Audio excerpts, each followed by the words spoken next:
નમસ્કાર ગુજરાત વિડીયોમાં તમારું સ્વાગત છે। ત્યારે દેશ દુનિયાના અને ગુજરાતના મોટા સમાચાર જોવા ફોરકે ગુજરાતી ચેનલને સબસ્ક્રાઇબ કરવાનું ના ભૂલશો। ત્યારે સૌથી પહેલાં આપણે વાત કરીશું પાક વીમાને લઈને મોટા સમાચાર આવ્યા છે, એટલે ખેડૂતો માટેના સૌથી મોટા સમાચાર સામે આવી ગયા છે। ત્યારે ફરીવાર પાક વીમાને લઈને વિવાદ સામે આવી છે અને 2016થી લઈને 2020 સુધી એમ 4 વર્ષે ખેડૂતોને પાક વીમાના જે પૈસા જમા નથી થયા તે માટે પાલભાઈ આંબલિયા અને ખેડૂત આગેવાનો જાગૃત બન્યા છે અને આ તમામ લોકો ભેગા થઈને જૂનાગઢ જિલ્લાના નાયબ ખેતી નિયામક સાથે જોરદાર રજૂઆત કરી છે। ત્યારે મિત્રો રેશન કાર્ડ ધારકોને ત્યારબાદ મોટો ઝટકો લાગ્યો છે, એટલે કે ગુજરાતમાંથી એક વર્ષમાં 1.52 લાખ રાશન કાર્ડો રદ કરવામાં સામે આવી છે। એક વર્ષમાં સૌથી વધુ રાશન કાર્ડ રદ કરાવે તેવા રાજ્યોમાં ગુજરાત પ્રથમ સ્થાને છે। આ અંગે અન્ન પુરવઠા વિભાગ પાસેથી પ્રાપ્ત માહિતી અનુસાર 2021માં ગુજરાતમાં 2,19,151 અને 2022માં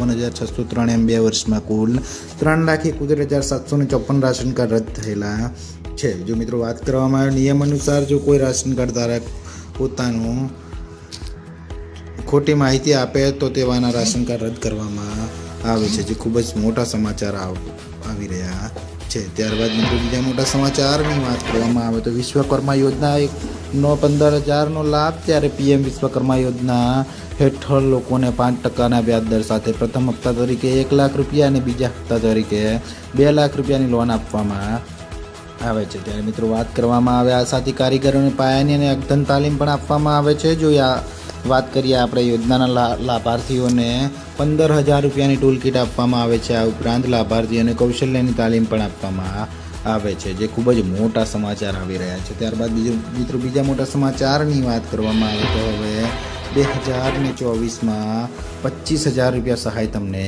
મળશે। જી હા મિત્રો, ગુજરાત રાજ્યના ખેડૂતો પર દુકાળની અતિવૃષ્ટિ જેવી કુદરતી આફતોમાંથી રાહત આપવા ઓગસ્ટ 2020ના રોજ ગુજરાત સરકાર દ્વારા મુખ્યમંત્રી કિસાન સહાય યોજના શરૂ કરવામાં આવી છે। ગુજરાત કિસાન સહાય મહત્તમ 4 હેક્ટર માટે કૃષિ પેદાશોના નુકસાનના 33%થી 60% નુકસાન વળતર આપશે। જ્યારે કુદરતી આફતોના કારણે થતા નુકસાનના કિસ્સાઓમાં ખેડૂતોને ₹20,000નું વળતર આપવામાં આવશે અને 60% કરતાં વધારે નુકસાન થતું હોય તો વધુમાં વધુ 4 હેક્ટર માટે ₹25,000 રૂપિયાનું વળતર આપવામાં આવશે, જે ખૂબ જ મોટા સમાચાર આવી રહ્યા છે। ત્યારબાદ મિત્રો બીજા મોટા સમાચારની વાત કરવામાં આવે જે સમાચાર તમારા માટે થઈ શકે છે ખૂબ જ ઉપયોગી, કેમ કે આ સમાચાર છે પશુપાલકોને લગતા। જી હા મિત્રો, સરકાર પશુપાલન માટે 1,60,000 રૂપિયા આપી રહી છે અને અહીંથી તમે અરજી કરશો તો તમને તરત જ લાભ મળશે। ત્યારે મિત્રો સરકાર પશુપાલકો માટે ખૂબ જ લાભદાયી યોજના ચલાવી રહી છે। આ યોજનાના હેઠળ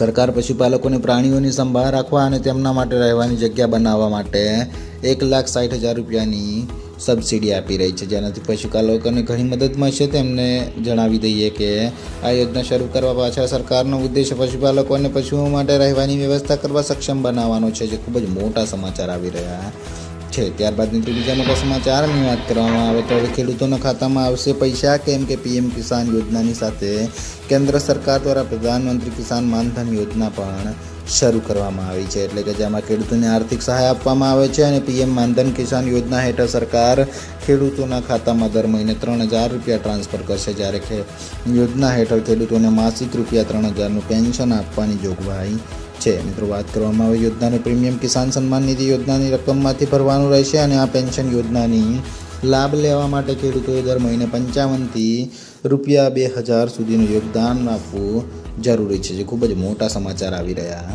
છે। ત્યારબાદ મિત્રો બીજા મોટા સમાચારની વાત કરવામાં આવે તો કિસાન ક્રેડિટ કાર્ડને લઈને ખૂબ જ મોટા સમાચાર સામે આવી રહ્યા છે। જે મિત્રો ભારતના લાખો ખેડૂતો માટે કેન્દ્ર સરકાર અને રાજ્ય સરકાર પોતાના સ્તરે યોજનાઓ ચલાવે છે। ત્યારે આમાં પીએમ કિસાન યોજના સૌથી લોકપ્રિય છે, જેમાં દર 3 મહિને ખેડૂતોને આર્થિક સહાય મોકલવામાં આવશે અને આ ઉપરાંત કિસાન ક્રેડિટ કાર્ડ દ્વારા ખેડૂતોને અનેક પ્રકારની સુવિધાઓ આપવાનું કામ પણ કરવામાં આવી રહ્યું છે। ત્યારે મિત્રો કિસાન ક્રેડિટ કાર્ડ દ્વારા ખેડૂતોને 1,60,000 રૂપિયાની લોન કોઈ પણ ગેરંટી વગર, સિક્યુરિટી વગર આપવામાં આવે છે, જે ખૂબ જ મોટા સમાચાર આવી રહ્યા છે। તો મિત્રો આ હતા ફોરકે ગુજરાતીના 8 મોટા સમાચાર। બીજા સમાચાર જોવા માટે ચેનલ સબસ્ક્રાઈબ અને વિડીયોને લાઈક કરવાનું ના ભૂલશો।